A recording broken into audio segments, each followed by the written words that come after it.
Buenas tardes, una alegría saludarlas para dar inicio en este mes al recorrido que nos propone desde Sobicaim para recorrer juntos, valga la redundancia, las cartas paulinas.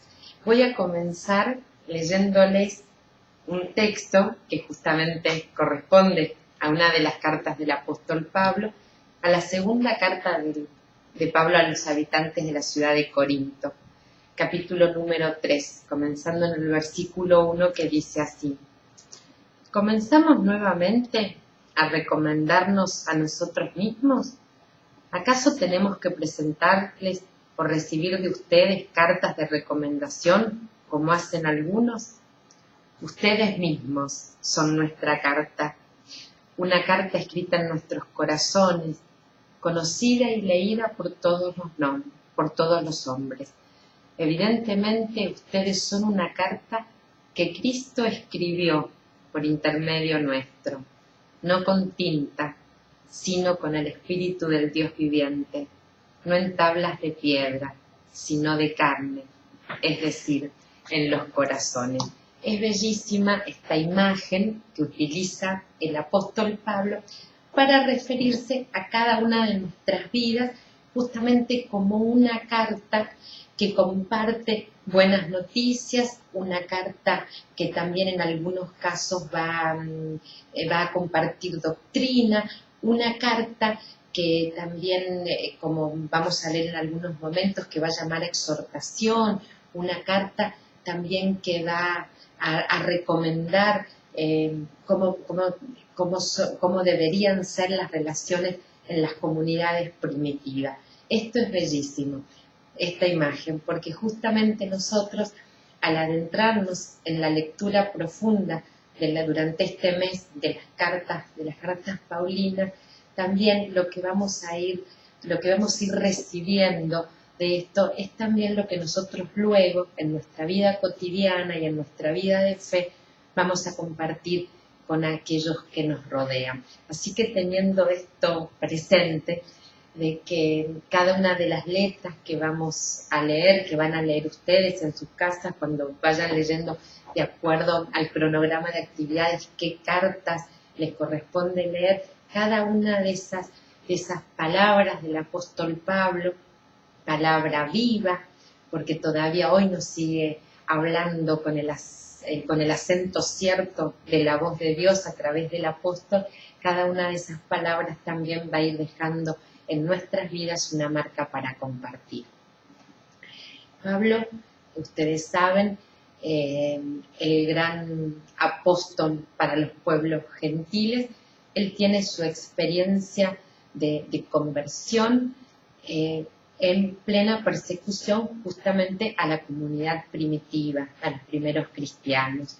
Tiene su experiencia de conversión, camino a Damasco. Esto está relatado en el libro de los Hechos, en donde él va con cartas para perseguir a los primeros cristianos. Y esas mismas cartas que en un momento en manos de Saulo van a ser para llevar a la muerte a los primeros seguidores de Jesús, luego esas mismas cartas en las manos de Pablo se van a convertir en una buena noticia de vida plena para todos aquellos que las recibían. El apóstol Pablo tiene su experiencia, les vuelvo a repetir, esto relatado en el libro de los Hechos, camino a Damasco.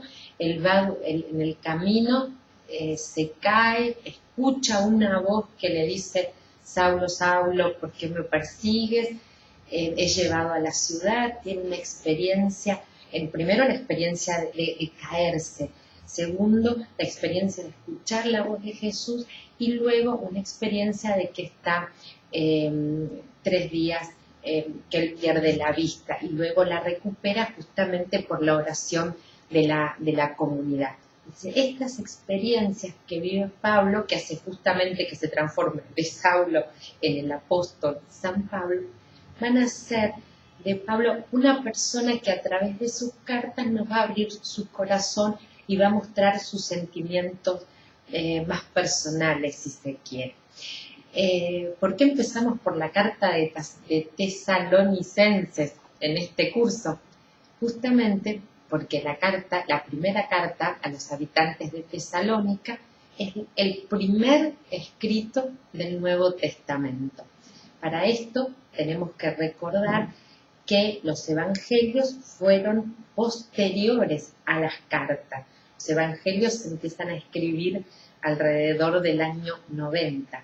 Las cartas las podemos ubicar con un margen más o menos de 10 años entre el 45 después de Cristo y el 55, varían de acuerdo a diferentes teólogos, pero más o menos en esas variables de 10 años. Entonces van a ser el primer escrito que va a conformar el canon del Nuevo Testamento. Ustedes se preguntarán, entonces, ¿por qué? Si la primera carta a los tesalonicenses es la primera que se escribió, no es la primera que aparece después de los evangelios. Y esto tiene su explicación cuando se definió el canon. Uno tendería a pensar que como la primera carta que le sigue, o la primera carta que aparece, es justamente la de Corintios, porque está pegadita inmediatamente al libro de los Hechos, uno pensaría, bueno, que la carta a los Corintios es la primera carta, a los romanos y después sucesivamente a los Corintios. ¿Qué pasa? La carta a los romanos, ¿por qué es la primera? Porque es la más larga. Después vienen primera y segunda Corintios y así sucesivamente en algunos, es decir, lo que varió la ubicación en el texto del Evangelio ha sido también, primero, la importancia de las ciudades, es decir, la carta a Roma era la centralidad del imperio y es a donde iba a llegar, donde se iba a cumplir la promesa de que iba a llegar la buena noticia hasta los confines. Pero también es la carta más larga, entonces se organizan de acuerdo al tamaño, a la cantidad de letras de cada carta. Las cartas no le podemos dar un valor de mayor o menor importancia de acuerdo a quienes fueron escritas, porque cada una de las cartas es valiosa en sí misma, por aquello que comparte el apóstol Pablo, por lo que nos cuenta de su vida, por lo que nos cuenta el apóstol de lo que pasaba en su corazón, pero al mismo tiempo de las indicaciones que el apóstol va a dar a través de las cartas, son indicaciones, sugerencias, amonestaciones que todavía hoy son absolutamente válidas para cada una de nuestras comunidades de fe y para nuestra propia vida de fe. Volviendo a Tesalónica, Tesalónica era una ciudad, la capital de una zona de Macedonia, era un lugar evidentemente, muy bello, y es escrita en griego, como son escritas todas las cartas del apóstol Pablo. Recordemos, esto está en el material que está puesto en la página, en el aula virtual como lectura obligatoria para esta semana que estamos empezando, donde ahí el autor del escrito que está colocado en el aula virtual nos muestra sobre todo un panorama acerca de, por ejemplo, los idiomas que se hablaban en la época del apóstol Pablo. En esa época se hablaban 3 idiomas en todo lo que era la zona, por supuesto, de lo que hoy llamaríamos Israel. Se hablaba el hebreo, se hablaba el griego y también se hablaba el latín. ¿Por qué las cartas se escriben en griego?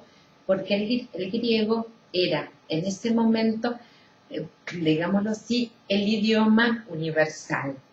Tengamos en cuenta que el apóstol Pablo era judío de origen, o sea que su lengua era la hebrea, pero él escribe en griego porque tenían un manejo indiscutible de ambas lenguas y también conocimientos del latín, ya que el latín había sido llevado justamente por el imperio dominante que era el imperio romano. Por eso las cartas se escriben en griego porque era el idioma más popular y que todos entendían. Entonces la carta a los tesalonicenses, como les repetía, como ya les vuelvo a repetir, es el primer escrito del del Nuevo Testamento.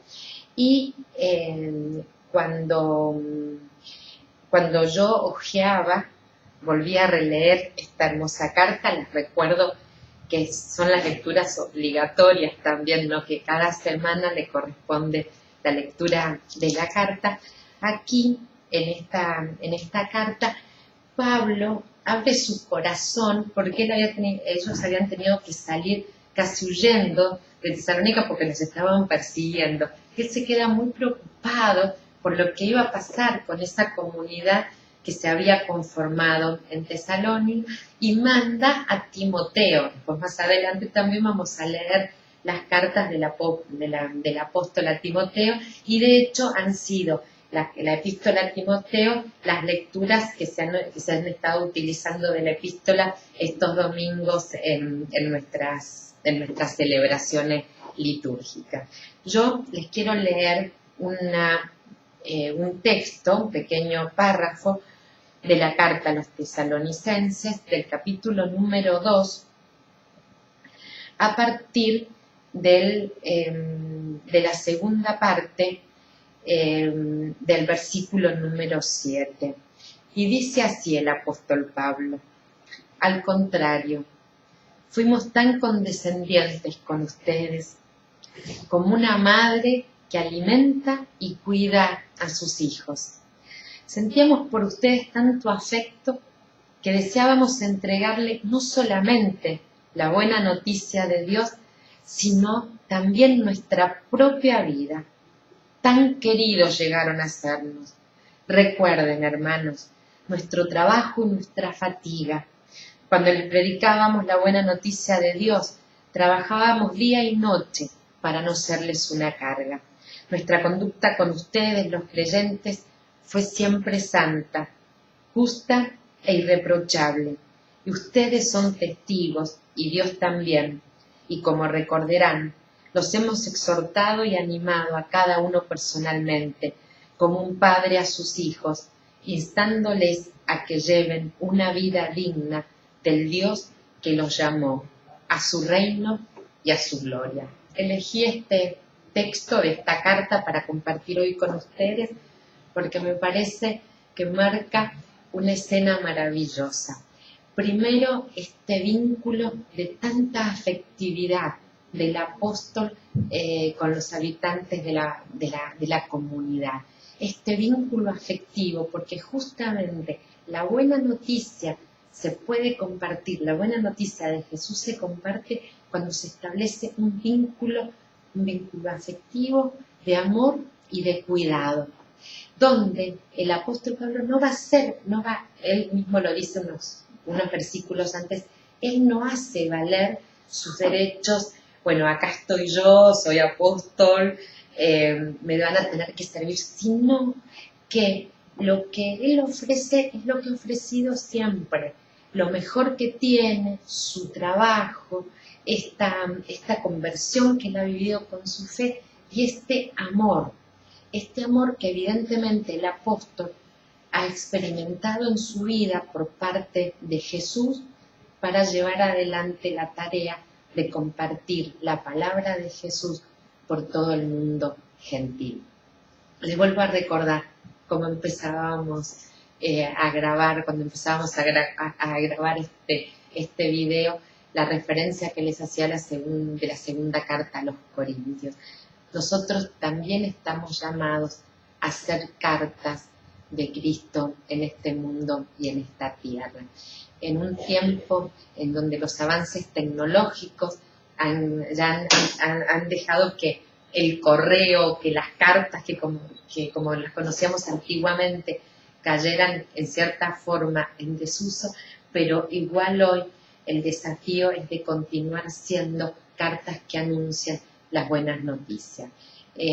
Vamos a estar a disposición, como en cada curso, para cada una de sus dudas a través del foro. No duden en compartir ninguna de sus dudas o comentarios o sugerencias. Lean el material que está puesto en el aula virtual, que hace referencia justamente a la introducción a la primera epístola a los tesalonicenses, y también lo que pasaba en ese momento con el imperio y cómo era la globalización del mundo en ese tiempo, y la participación en el foro. También como una parte importante, porque es donde donde vamos compartiendo mutuamente cada una de nuestros saberes, de nuestras experiencias, pero donde nos enriquecemos también en nuestra fe. Que Dios los bendiga y los saludamos hasta la próxima semana.